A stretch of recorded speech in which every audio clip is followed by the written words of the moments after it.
My name is Luke. Growing up in a single-parent household, I landed a job at a small construction firm once I graduated high school. This company dealt with building renovations, interiors, and exteriors. I was fortunate to be hired as a sales representative there. I had my fair share of challenges dealing with some tough craftsmen and surrounded by older colleagues. I was able to push through as they trained me well and treated me kindly. After working there for 7 years, when I turned 25, the owner of the construction firm suggested that I should try out for a mid-career recruitment exam at a national home building company. He appreciated the work I did and felt I should explore a bigger world. Initially, I declined. I felt I hadn't yet repaid the kindness of the owners who hired me straight out of high school and taught me everything from scratch. But when I expressed this, the owner and my colleagues laughed. "The best way you could repay us is if we can see you working your tail off at a big company." I was motivated with those words. I wanted to experience a broader world and let everyone see my hard work. Encouraged by everyone, I took that recruitment exam and passed with flying colors. And that's how I began working at a major home building company's branch as a sales representative. Starting out at the home building company, I struggled to keep up with the older colleagues. But I utilized everything I had learned and experienced, and I gave it my all to keep up. Finally, when I turned 30, I was transferred to work at the company's main office in sales. When I went to share the good news with the folks from my previous job, they were genuinely happy for me. It's rare to find a workplace that's so supportive even of those who've left. I was blessed to have such a wonderful workplace. Seeing their joy, I felt even more motivated to give my best at the main office. And that's when I met Catherine, who worked as the CEO's secretary. Our first encounter was quite the surprise. "Hey, Luke, isn't it? Remember me?" she exclaimed, looking as excited as a young girl, and I couldn't help but smile. Her vibrant and cheerful personality hadn't changed a bit. Catherine and I were high school classmates. "Of course I remember you. It's been a while. I had no idea we worked for the same company. You never attend any high school reunions. I've been wanting to catch up." Catherine was as chatty as she was in high school, but she had changed in appearance. Back in school, she was this popular, friendly girl, and now, over a decade later, she's become a mature and stunning woman. The tan look she had from her tennis days in high school was replaced by a fair-skinned beauty. And her mature makeup look was impeccable. I used to have a soft spot for Catherine in high school but never had the courage to confess since she was so popular. Seeing her again after all these years got my heart racing like old times. Yet, she was oblivious to my feelings and even reached out for a handshake. Of course, I reciprocated, and she said with a smile, "I'm glad. Let's catch up more from now on." Unknowingly casting her charm, I realized I was falling for Catherine all over again. Later on, I casually asked if she had a boyfriend, and the sheer relief I felt upon learning she was single was overwhelming. Meeting Catherine gave me more energy for my work. The director of sales at the headquarters was an older, kind gentleman who patiently taught me, a guy who only graduated from high school, how to do the job. However, that all changed one day. It was about a year after I joined the sales department at the headquarters, around the time I was thinking of confessing my feelings to Catherine.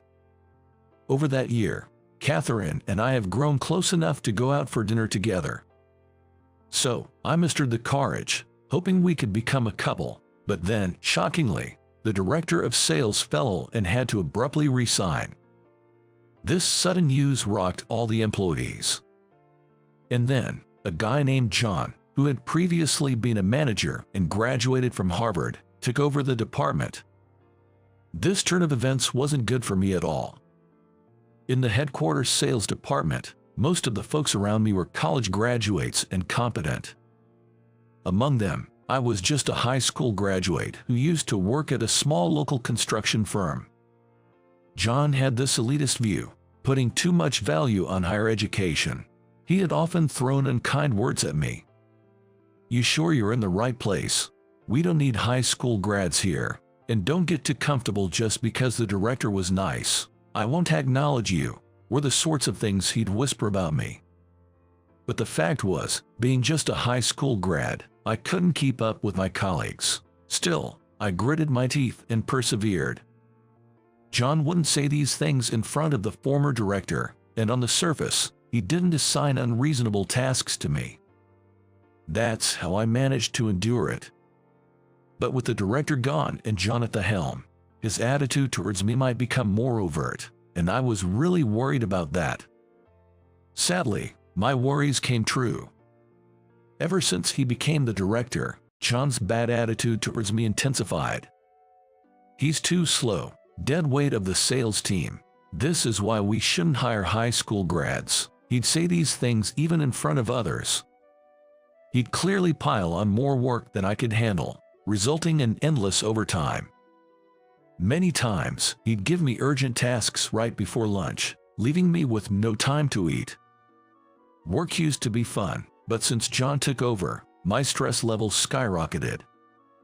During these tough times, Catherine was my pillar of strength. I felt pathetic about my situation and hadn't told Catherine about the issues with Director John. But maybe she sensed something from the way I appeared at work.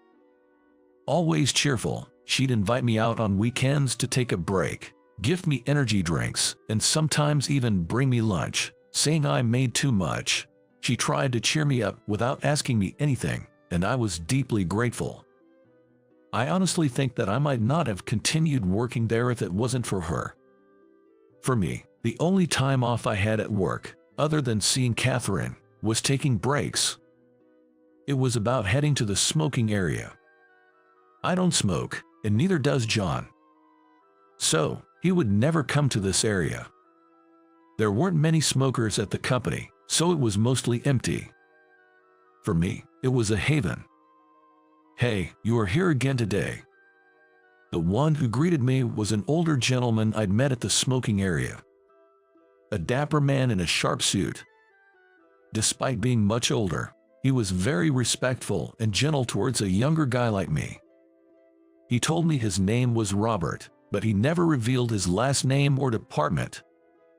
I was curious, but on the flip side, perhaps because I didn't know his department or position, I realized it might be better not having to tiptoe around him. I stopped prying. "How have you been lately? Are you getting along with the new director?" Robert asked me, as I shared with him how I was once again loaded with a ton of work for the day. Robert would always lend a listening ear. I shared about my challenges with John's actions, but when Robert asked, "That director is awful to you today too. Ever think about quitting?" I shook my head. I'm grateful to my current workplace for taking a chance on a high school graduate like me, who had little experience in sales. Folks at the construction company I used to work for said they wanted to see me out in the big world, hustling. It would be disrespectful to those who supported me if I showed any weakness now. Hearing this, Robert smiled warmly. "You're a good kid." Being called a kid at 30 was a bit embarrassing, but from Robert's perspective, I might seem like a young child or even a grandchild. I went on to share about my dreams. "I want to work even harder, let more people know and love our company. I want our clients to think they made the right choice, having me as their salesperson."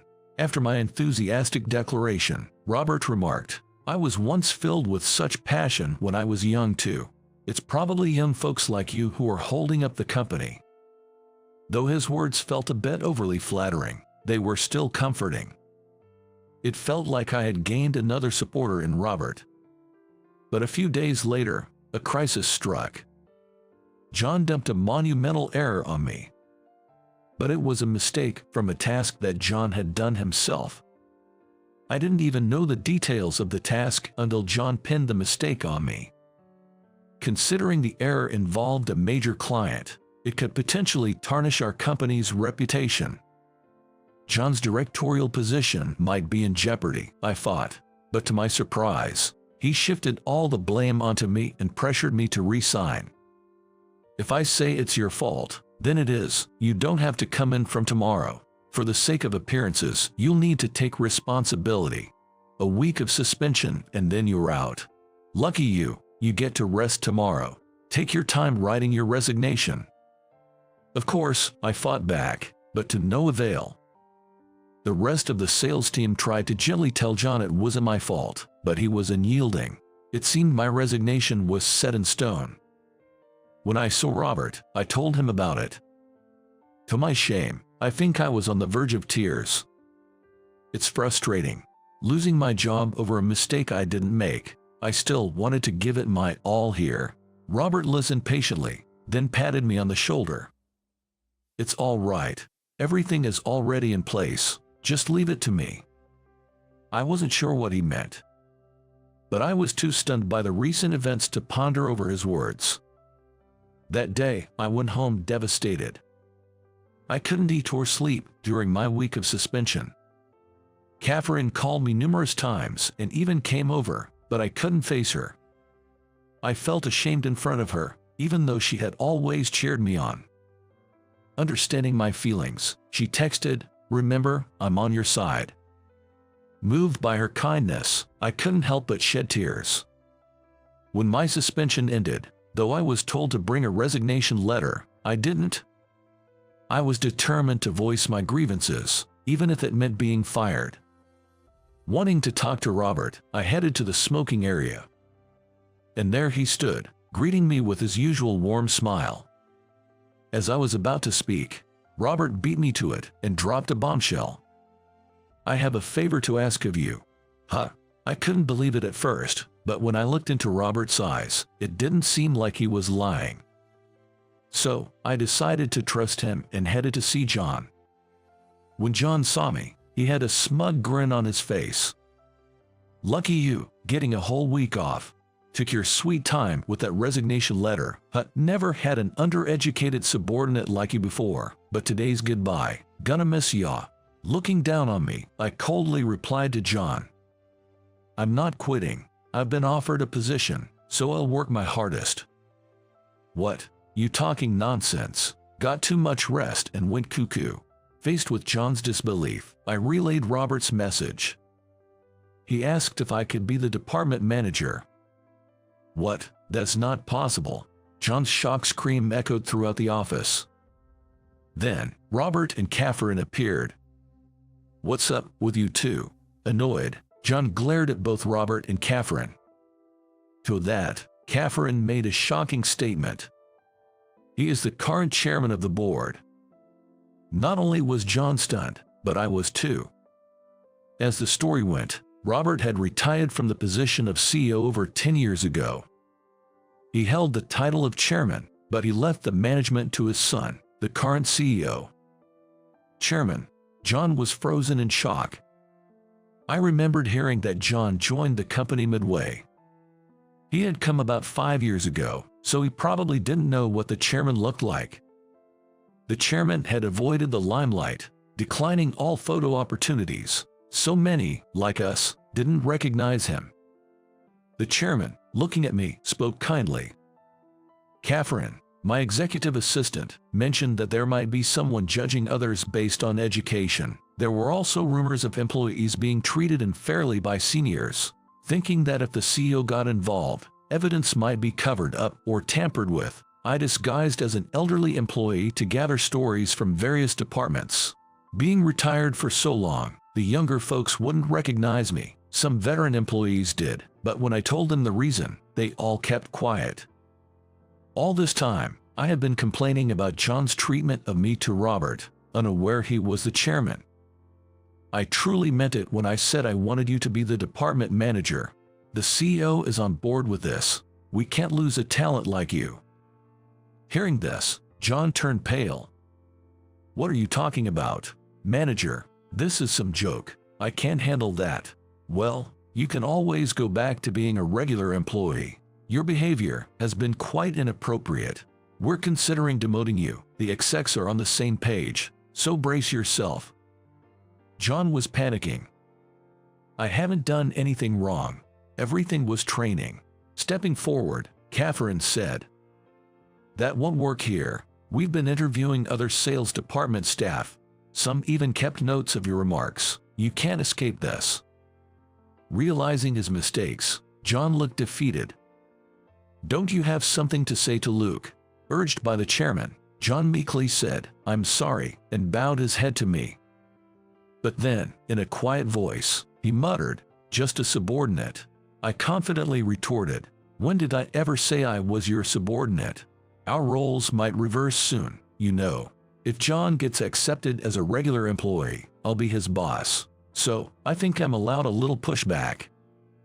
John bit his lip and glared at me, but I ignored him. Later on, the chairman formally asked me to become the sales department manager. I honestly wasn't sure about it, but when he said, "I want someone who is as dedicated to their job as you to be the manager," I couldn't refuse such a generous compliment. I bowed deeply. "I will give it my all. Thank you very much." When I looked up, Catherine was mouthing "Go for it." Having her support made me feel like I could achieve anything. Later on, my promotion to manager was officially announced, and John was demoted to a regular employee. The previous manager transferred to another department, and a new director came in, so things were hectic with all the handovers. But recently, things have finally settled down. Around that time, Catherine made a feast for me at her home to celebrate my promotion. I took that opportunity to confess my feelings for her. Originally, I planned to do it a year ago, but with all that happened with John, it just wasn't the right time. Thankfully, my confession went well. That night marked the beginning of our relationship, a moment I had been waiting for over a year. I was already over the moon, but Catherine had even prepared a gift for me. It was a new pair of leather shoes. The ones I had been wearing were old and worn out. Despite everything that had happened, she wanted to celebrate a fresh start for me. Actually, I've always been self-conscious about my large shoe size. But she took a mold from my current shoes and got the perfect pair for me. There was also a shiny shoehorn. I was amazed at how well the shoes fit when I slipped them on with the shoehorn. Wow, they fit perfectly. Thank you so much. I feel even more motivated to do well at work now. Yes, go for it. I love seeing you enjoy your work. I'm rooting for you. Her smile and those shiny shoes filled me with even more enthusiasm for my job. 2 years have passed since then. Now, in the sales department, no one judges people based on their educational background. Things are going smoothly in my new department, and it seems like it's a good fit for me. John works under me. At first, things were awkward, but after many heart-to-heart talks and a few arguments, he has become a valuable colleague. He has genuinely reflected on his actions. There have been changes in my personal life as well. Catherine and I got married, and she is now on maternity leave. I can't wait to start living with our upcoming baby and Catherine. I owe my current happiness to the chairman and Catherine, and also to the construction company that took a chance on me, even though I only had a high school diploma. Being surrounded by such wonderful people is my greatest pride.